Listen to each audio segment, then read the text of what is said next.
আরে নতুন নতুন কাজে 3টা কর্মচারী রাখলাম, এখন কার মধ্যে ইমান কতটুকু আছে কিছুই তো আমি জানি না। এক কাজ করি, 3 জনের ইমান পরীক্ষা করি, দেখি কার মধ্যে কতটুকু ইমান আছে। জীবন, এদিকে আসো। জি বস।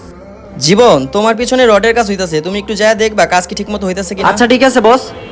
বসে কইলো রড বান্ধা হইছিনি দেখতে 4-5। আরে 500 টাকা আশেপাশে তো কাউরে দেখতাছি না, এক কাজ করি টাকাটা পকেটে ঢুকাইলাই।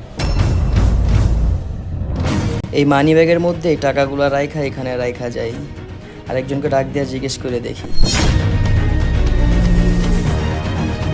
এই শুভ, জি বস। এইদিকে আসো। ডাকছেন আমারে? বাইকটা লক করে আসছে কিনা আমার তো খেয়াল নাই, তুমি একটু যায় দেখবা বাচ্চা পোলাপান কোনো ক্ষয়ক্ষতি করতেছে কিনা। জি মালিক, ঠিক আছে দেখতেছি। আশেপাশে তো কোনো পোলাপান নেই, দেখি গাড়ি লক আছে কিনা। আরে মানিব্যাগে এতগুলা টাকা, আশেপাশে তো কারো দেখতেছি না, টাকাটি লয়ে লই। রেজাউল শোনো, এদিকে আসো। আসতেছি বস। জি বস। রেজাউল, তুমি আমার একটা কাজ করে দাও। এই নাও, এখানে 20,000 টাকা আছে, আমার ব্যাংক অ্যাকাউন্টে অ্যাড করে দাও। ঠিক আছে বস।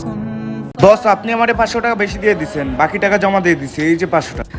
না না না ভাই, তুমি ভুল বুঝতাছো, আমি তোমাকে টাকা গুইনাই দিছি, এই টাকাটা আমার না, এই টাকাটা তুমি রাইখা দাও। আরে 500 টাকা পাইলাম।